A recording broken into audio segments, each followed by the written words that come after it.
Hello everyone, 76 Patriot here, and a new poll came out of the state of Virginia just yesterday, and it actually shows Trump leading in the state. Guys, this is huge. This is crazy. And we can see right here, VCU poll shows Trump ahead in Virginia as support for Biden wanes. And the poll, so they also polled the Senate race. They show Kaine leading Hung Cao, probably the best candidate they could have in that race by double digits. I'm a little skeptical as to that, but we'll get to that in a moment. And Governor Youngkin's approval rating is slightly ticked down, but regardless, this is absolutely crazy. We can see former President Trump leads President Biden in Virginia by 3 points in a new Virginia Commonwealth University Wilder School poll. So this is a poll that this pollster is, I would say, kind of mediocre. They're not like rated the highest by the way they do their work, but they're also definitely not a bad poll either. So they're pretty decent, I think. And it even says the numbers reflect an anemic showing for both candidates, but here's the real kicker. A decline. It's not necessarily that Trump is all of a sudden surging, although I think he certainly is doing better with a lot of demographics. It's the decline in Biden's support. These are people that are staying at home, people that aren't interested in the race, people that maybe even voted in 2020 for Biden and are like, you know what? I'm not doing it this time. So this is absolutely crazy to see. Sure, the results are still within, has a huge margin of error, almost 5 points, but it shows Biden dropping from the 42%. So the same institution, VCU poll, did it in January, and he dropped multiple percentage points, which is crazy. And while Trump remained unchanged, so that's the real thing. That's the problem for Democrats is how do we get our people out to vote, especially people that aren't interested in voting for Joe Biden.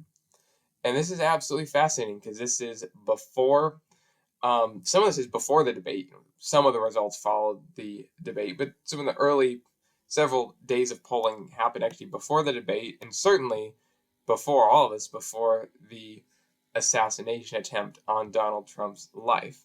So this is almost, you could say, already dated a little bit. But this is absolutely crazy.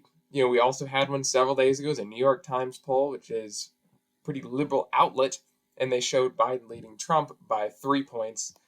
All of that result is also within the poll's margin of error. So this is crazy stuff out of the state of Virginia. Even if Biden won by 3 points, which is not unlikely at this point, I could totally see Biden winning still by 3 points. Although I probably think it's going to be closer than that, honestly. Even if he won the state by 3 points, that's a massive shift from 2020, from when he won it by 10 points. That's a 7-point shift right there.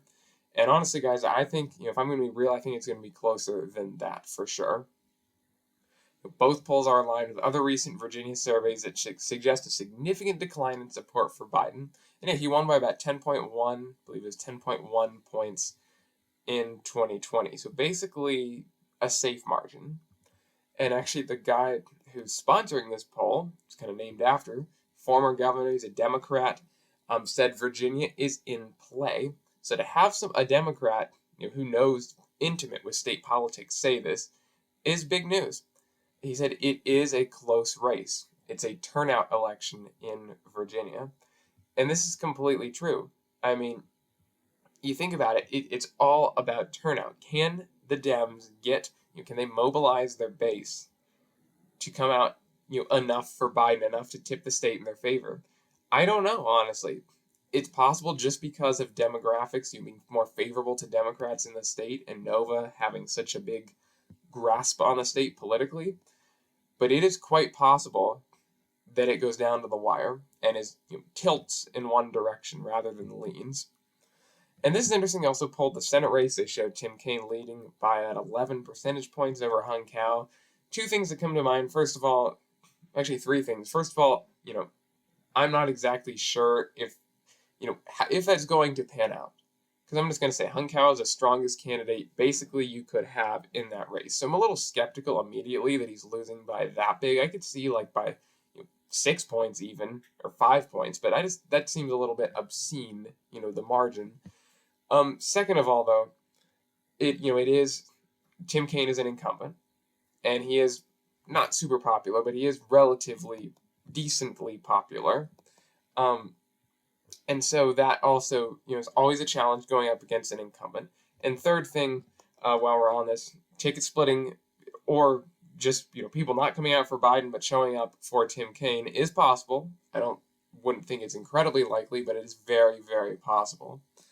So that aside, this video wasn't meant to talk about the Senate or any other stuff, but regardless, this is crazy, With Youngkin weakening, it's not really, a huge deal. He's just dropped several points in his performance, approval rating rather, of his performance as governor.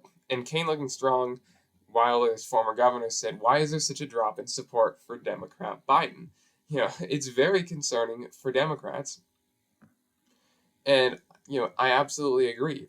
Abortion isn't even the main thing. It's up there, sure, but respondents rated the rising cost of living as a top issue in the race, along with abortion and immigration. And I think immigration is going to become, the southern border crisis is going to become possibly, as the months go by, one of these, a bigger issue than abortion rights, because it is. People are dying all over. People are getting poisoned from fentanyl. People can barely afford to feed their families. It's a disaster.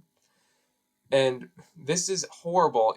Look at this. In a state like Virginia, 36% approval for an incumbent president, 58% disapproved. These are, this is the approval rating margins that should be happening in, gosh, I don't know, a state like North Carolina or a swing state, something like that. I could see, or Texas, which is probably far more actually, but still, this is in Virginia, Democrat, blue Virginia, that hasn't voted for a Republican presidential candidate in what, like 5 cycles yet? So 4 cycles, and this is bad. Bad for Democrats. Biden's losing support with black voters. We can see this right here.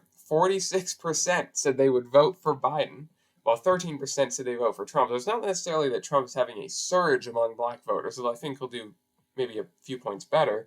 Look, but it's that abysmal performance. 67% in the last poll said they'd back Biden. 46%. He is collapsing before our very eyes among nearly every demographic. So this is why I think this election is going to be significantly less turnout across the board. A lot of these people are just going to stay at home, a lot of these unmotivated voters. And this is just absolutely crazy. We'll skip some of these pieces here, some of these parts of this article here. And this guy, he knows what it takes to win. He is a Democrat governor, familiar with politics in the state. Wilder said the results mean Biden needs to spend time persuading Virginians to support him. He needs to do something demonstrably so people say we got to have this guy. Well, that's not going to happen. But let me just say that is crazy. The fact that we're talking about Virginia, this is not even Michigan. This is not, heck, even Minnesota, a state that should be a bit closer. This was a state that voted for a Democrat by a safe margin. And this guy kept saying he needs to come out and basically convince them to vote for him. That's how close this is, which is insane. It's great for Donald Trump.